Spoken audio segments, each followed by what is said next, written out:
Welcome to the Cedar and Steel Table Build Series. In this first episode, we're going to build the infill of the tabletop itself using the rustic cedar beams behind me. In the second video, we'll build the steel ring that goes around the tabletop. And then in the third video of the series, we'll build the steel base. Let's go ahead and get started. We first rip a section of plywood at the table saw that is a couple inches bigger than the final size. We use bore buddies on the fence to help keep the plywood against the fence. In this video, we will do a hybrid edit where we show one process in real time and then fast forward the rest of it. We want to show a batch process and how we handle a large commercial job. We are doing 21 tables in total. Next, we cross-cut the ripped sections at the table saw. This isn't a recommended cut for the beginner, but with an extra set of hands holding the material up and the sliding cross-cut table in use, we feel absolutely comfortable with the cut.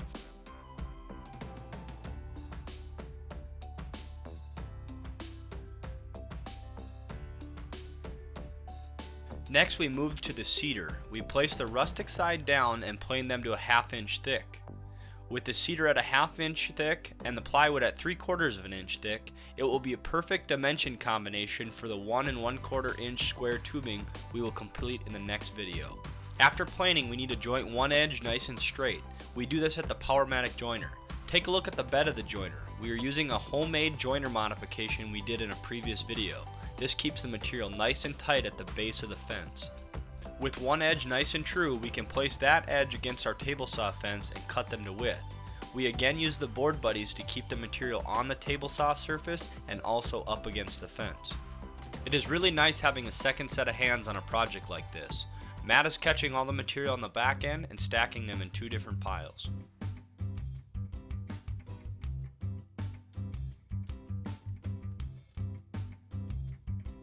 With the boards cut to width, we can bring them to the miter saw station and cut them to length.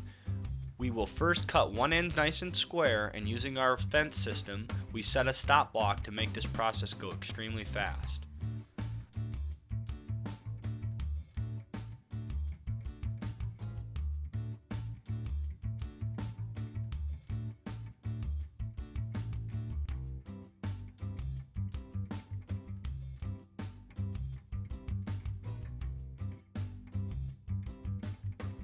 With the plywood and cedar cut to size, we can now join them together. We are using 2 types of glue here. The first is construction adhesive to join the cedar to the plywood.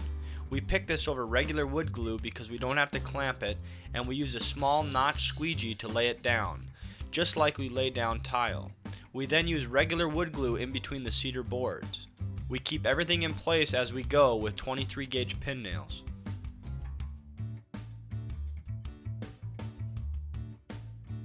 After we gave them a few days to cure, we run the long side over the joiner to get a nice and true edge. Our added extra tall fence was really helpful with the large workpieces.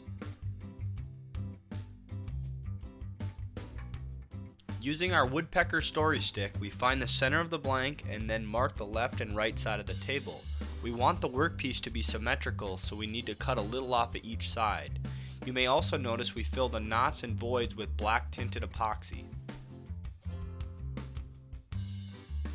Then at the table saw, we can make these cuts.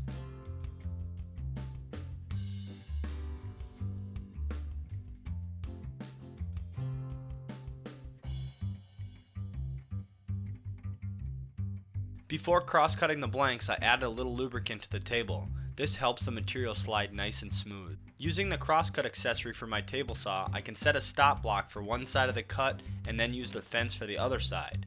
The first cut makes it nice and square to the rip cut we did earlier, and the second cut using the table saw fence cuts it to the final size. We will be handling these quite a bit in the near future, so we decided to add a small chamfer using our Ryobi 18-volt palm router and a chamfer bit.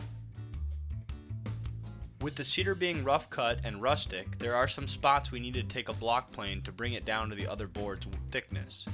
We then use 120 grit sandpaper to make it smooth to the touch but still keep the rustic feel.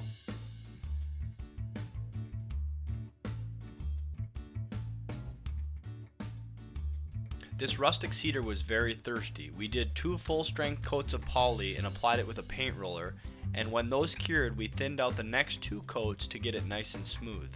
We did sand in between coats.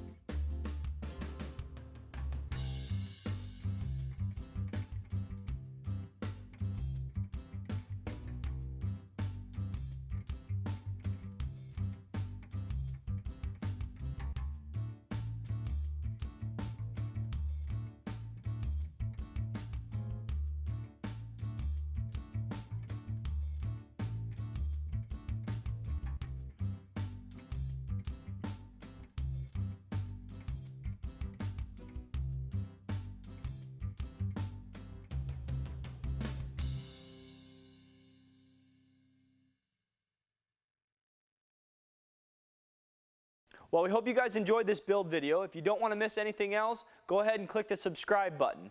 If you have any questions, comments, or concerns, please leave them below. We'd happy to provide some feedback. We strongly encourage you to follow us on social media as we do project updates, product review updates, and exclusive social media giveaways. I'm Andy Glass with Workshop Attic. Thanks for watching. We'll see you in the next video.